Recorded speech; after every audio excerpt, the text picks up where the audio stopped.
How to become rich by 40, 35 if you're extra bright, much sooner if you find an opportunity like I did.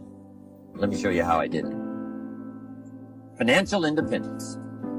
I like the phrase financial independence. Some people are a little bit concerned about using the word becoming rich or becoming wealthy, and I can understand that. I struggled a little bit with this. Is it okay to go for becoming rich, go for becoming wealthy? And maybe that's a bit too strong a word or strong a term. So here's what I've come up with that I think is comfortable for me, and that is how to become financially independent. I think it's every person's heritage here, especially in America, to become financially independent. Now, let me give you my definition of financial independence. Financial independence is the ability to live from the income of your own personal resources.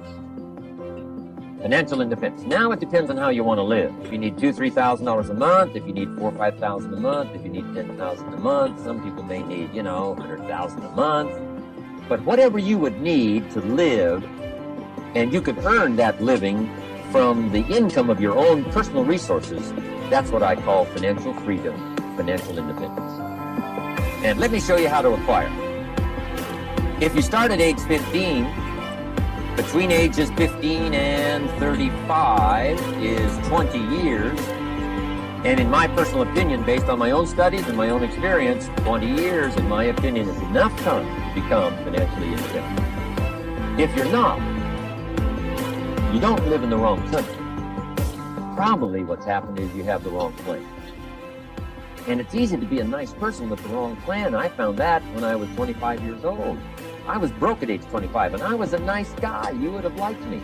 But I'm telling you, my plans up until then, especially my financial plan, left me broke. Totally changed it the next 6 years, and I became financially independent. So I know what I'm talking about. It is possible in a reasonable amount of time, 15 to 35, whatever, 20 years time, enough time. You can do it in a much shorter period of time, like I did if you want to. But this is a reasonable enough time. But here's number one. First of all, you got to have the right philosophy. Philosophy is our ability to gather knowledge and sort through it and decide what's valuable. To develop a philosophy about life, a philosophy about our health, a philosophy about our family relationships, a philosophy about economics. And if you develop the right philosophy, that's what helps to set this sail, so that in 6 years it takes you where you want to go, instead of winding up like I did that first 6 years of my economics, broke, no money, empty bank account. The right philosophy. Now let me give you a couple of philosophies to consider. Here's the first one. It's called the philosophy of the poor. And here it is. Poor people usually spend their money and invest what's left. That's the philosophy of the poor. Now, here's the philosophy of the rich.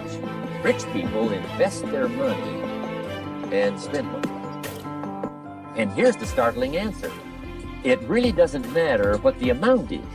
What's most important is not the amount. What's really important is the philosophy. So I would ask you to adopt this philosophy of spending after you have invested. Invest first, then spend. And I've got a little formula that I'm going to share with you. Now, what should a child do with a dollar? I mean, there's a lot of debate going on, I'm sure, across the country on what a child should do with a dollar. Here's one opinion. It's only a child and it's only $1. What difference does it make? Well, in my opinion, it makes all the difference in the world. A person's economic future starts with a child with $1. Somebody says, oh, no, you're only young once. Let him spend $1. Well, when would you hope that would stop?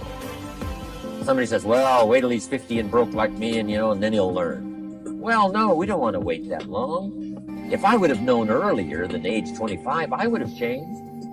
In high school, if they would have had classes called Wealth 1, Wealth 2, I'd have taken both classes. I would not have waited until age 25. So, the earlier the better. So, what should a child do with $1? Here's the simple premise to begin with. Don't spend it all. And if a child wants to spend the whole $1, you got to say, hey, don't spend it all.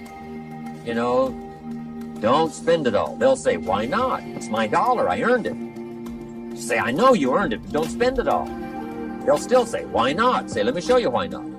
So you put them in your car, take them to the other side of town, and show them where people live that spend the whole dollar. And just drive them around. Kids learn best by visual. Just drive around and say, would you like to live here? Kid says, no.